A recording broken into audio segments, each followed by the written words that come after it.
Hello, my name is Mike Ignatoski, the creator of the BlueLynx hockey spreadsheet, the spreadsheet that uses Excel programming to help you conveniently manage your tabletop hockey league project, including the standings, the schedule, but most of all, the player and team stats for your entire league.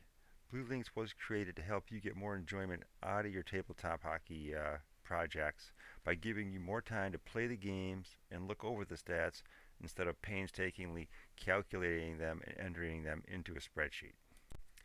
In this video, I'm going to cover how to set your stat settings for your league, which is, I would say, the last thing you need to do before you can really start playing your games and saving stats is figure out what stat categories you're going to be able to capture in your game and you want to save in your project. So let's see how that's done. In this example league, I'm using my 1971 league season spreadsheet. So let's go to my score sheet first. And I just loaded this game between the Blues and the Maple Leafs. And this is currently set up into what I would say are the spreadsheet's default settings. And as far as stats go, and the statistics are controlled using two different sheets. And it's under, if I go to the league the BlueLynx navigator here, under the score sheet setup, there are these first two sheets, the game options that we'll look at in a second, and this config sheet where it's just talking about the stat categories. But first let's go back to the score sheet a second.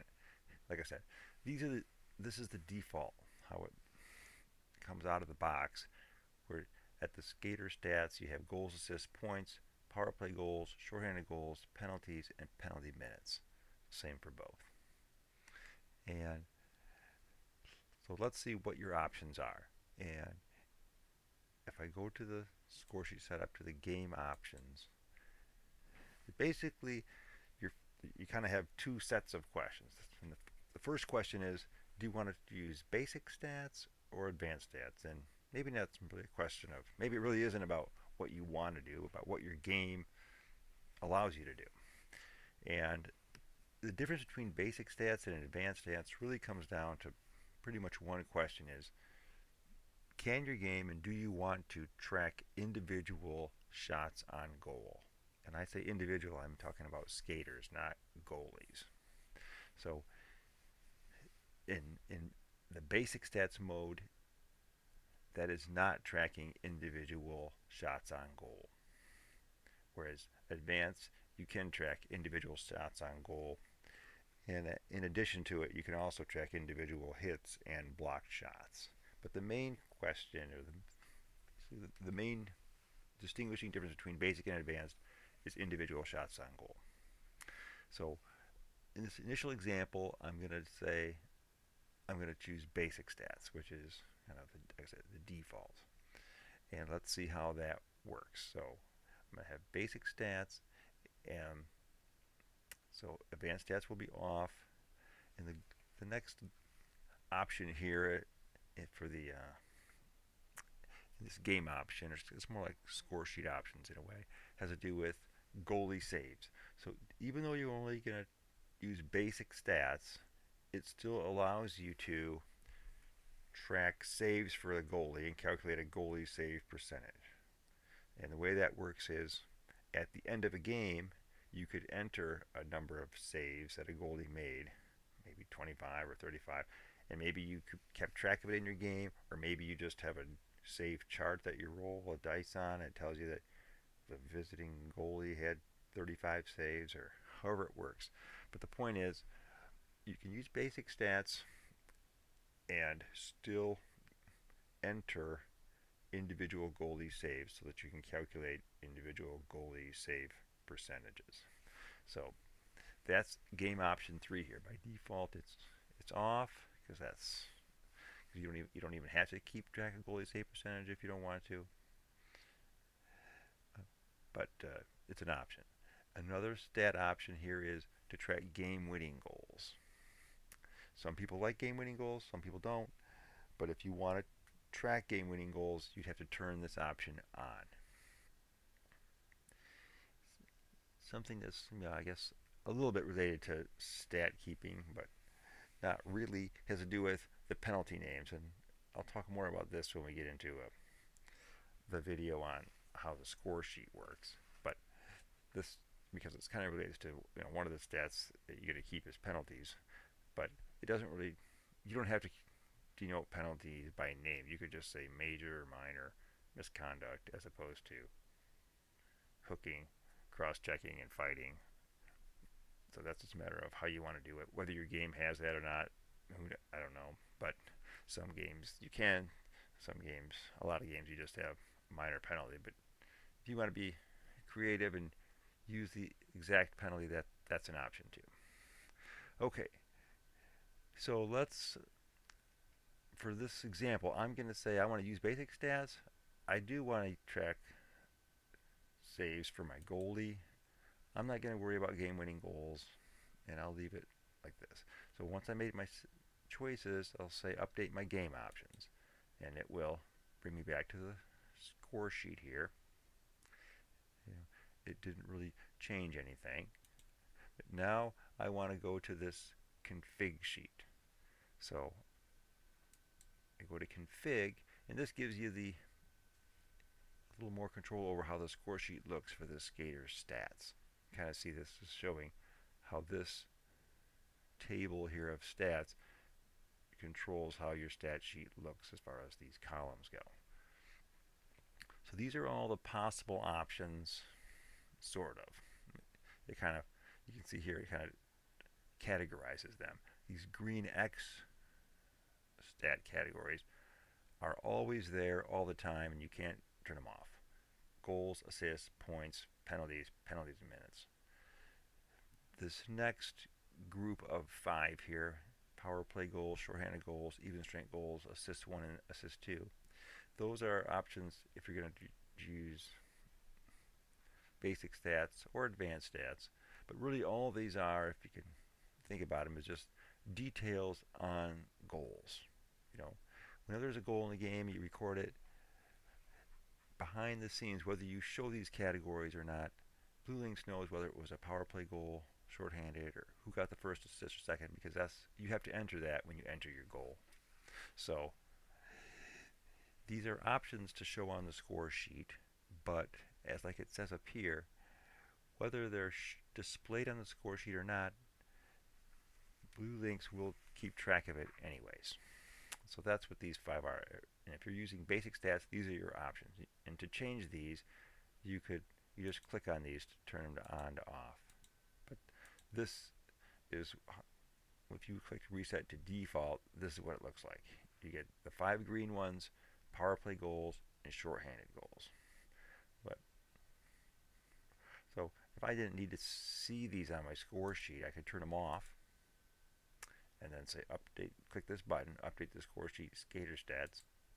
It'll bump me back to my score sheet, and you can see now those power play and shorthanded goal columns are gone from my spreadsheet here, my score sheet. Which you may or may not want to do. Like I said, it'll still keep track of them, but those columns are just hidden. And sometimes, maybe depending on the size of your screen, you want to make the most of your screen space, so it's nice not to have those extra columns if you don't need them. So that's that. So now let's just do a little mini scenario here, and I'll talk about how to enter these saves for a goalie at the end of the game. Okay, so just a quick scenario. Let's just say this game is, here's the scoreboard. I'm going to move us into the third period, and I'm going to say Red Barrington's going to score a goal in the third period. So I'm going to click this St. Louis Blue goal thing and say it at 17:43.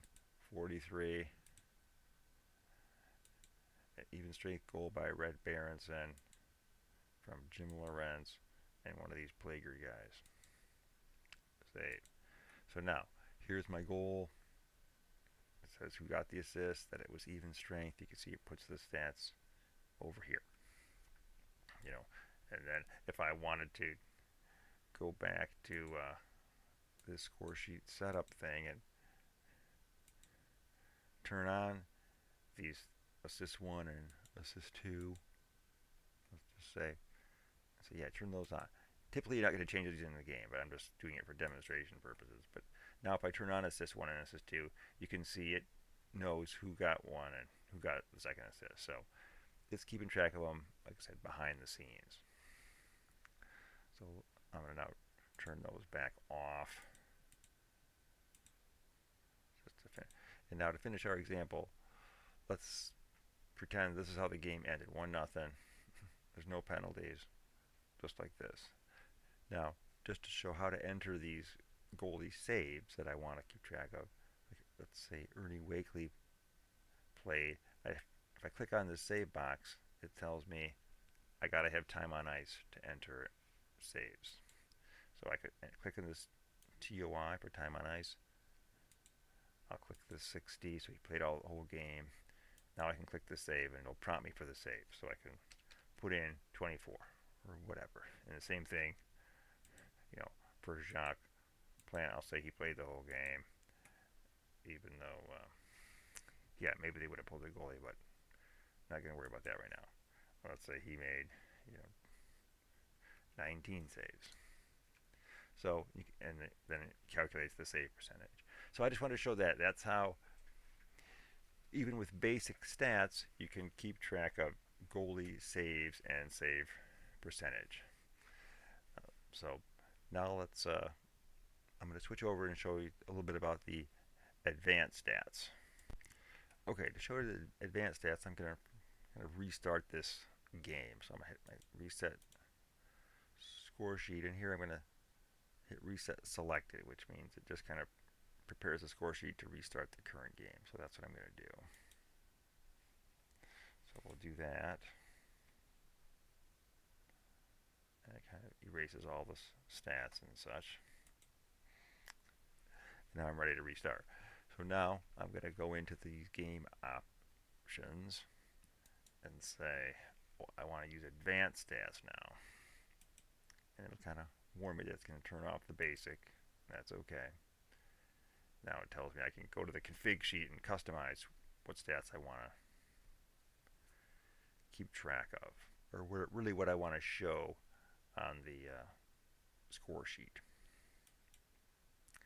So now this number 3 here is kind of ignored because, well, I'll say yes it is, because if I'm going to use advanced stats, it's assuming that you're going to keep track of shots on goal. So, and I'm going to leave this game winning goal off for now. So I've turned on these advanced stats. I'm going to update that. So one thing it does automatically when you turn on advanced stats is it turns this button on, which I'll show you in a second what that does. But let's go to the config now, and now we have the ability to turn on these other stats. So I'm going to turn on the shots on goal. I don't need to really see even strength shots, power play shots, or shorthanded shots. I just want the overall shots on goal. And maybe my game doesn't have a block shots, but it does have a way to keep track of hits. So I'll turn that on too. So I'm going to turn these two on, and then I'll click my update. Okay, so now here you can see I've added the shots on goal column and the hit column for both teams. And what I want to show here is how to keep track of that shots on goal. So assuming I'm starting my game and these are my active goalies, it's this show hide event forms that allow you to keep track of these shots on goal. So really what I want to kind of show here, and I'm going to close this window here, and I'm going to zoom down a little bit just so I can kind of fit more on my screen here, because I want to show this event log. So when you have advanced stats and you show these event forms, this event log is where it keeps track of the shots on goal, but also the hits and block shots. So you can see here in this little window, if I say Dave Kean took a shot. I set my event to say save, because save's kind of the same as a shot on goal, the other side of the coin. And I click this save. It'll say that Ernie Wakely, the Blues goalie, he got a save. And the attribute here is like, who shot it? Dave Kean. Similarly, over here, I could do the same thing. If I set it to save, this McCreary takes a shot. It says that Jacques Plante made a save on McCreary in the first period. So my point is, and you can also see as I took these shots, it enters them here. So, and similarly here. So that's how it keeps track of the shots on goal. And at the end of the game, when you compute the end of game stats, it'll compute the saves for you. You can see it. In fact, it did it already here. And if I were to keep going, it'll update these as I go. But it'll also, at the end of the game, if you need to make any edits or changes when you recompute, it'll recompute it and confirm that the save value is jives with all the rest of your stats, and you don't have to worry about entering it individually. Just to kind of complete that thought, let's add a goal by this Norm Ullman guy. And I'll just click this. This is in the first period at 10:40. It's an even strength goal by Norm Ullman from Jerry Monahan and Brad Selwood. And what I want to show is, when it does this Blues goalie, Ernie Wakely, he'll get another. We'll see what happens here when I click this. See, it adds this goal against. It doesn't add a save, but it adds a goal against. So that's how it knows that overall, team-wise, that this is the save percentage. He saved 2 out of 3. So it updates those on the fly. So that's really all I want to cover on this video regarding saving and configuring your stats. I got a little bit more into the score sheet than I probably needed to here, but the main thing related to your stats, and you have to figure out, like I said, what you want to do and what your game can handle, has to do with you're setting up your score sheet of these 2 sheets, these game options. What do you want to do here? I said for basic or advanced, and that really comes down to those shots on goal. And then use this config sheet to figure out which columns you want to show on your score sheet as you play the game. But even if it doesn't show them, if it's able to kind of track it, it will. Meaning, I could hide the shots on goal on the skater stats, what I was doing, but it would still show them down here in the goalies, because it knows what's going on. It wouldn't show it. So hopefully that's helpful regarding how do you figure out what stats you want to keep. It's I think part of it is first of all what your game can handle, and second what you want to do.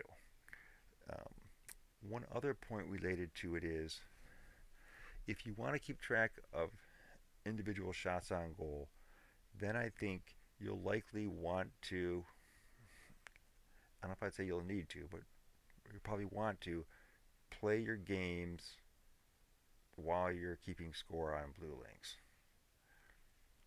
Because there's quite a few shots on goal, and that's something that I don't know if you want to write it down on a piece of paper and then enter it all later. So I think if you're going to keep track of individual shots on goal, you likely want to use BlueLynx to interactively keep score when you play your game. However, if you're playing basic, I think then it makes it easier to also maybe have the option of, you may want to play your game on and just keep score on a piece of paper if you want to, not by your computer, although you can do it there. And then after your game's done, you can just bring your score sheets back and enter them into BlueLynx relatively quickly, and track your stats that way. So I think that's something to think about also if you want to maybe not always play your games by your computer, but other places that may be a factor of choosing how you want to track your stats, and specifically whether you want those individual shots on goal or not. Um, Lastly, it is possible, BlueLynx allows you to change the way your stats are set up or during your season. I could go from basic to advanced and back to basic. It doesn't really care, but it will affect your stats at the end of the season.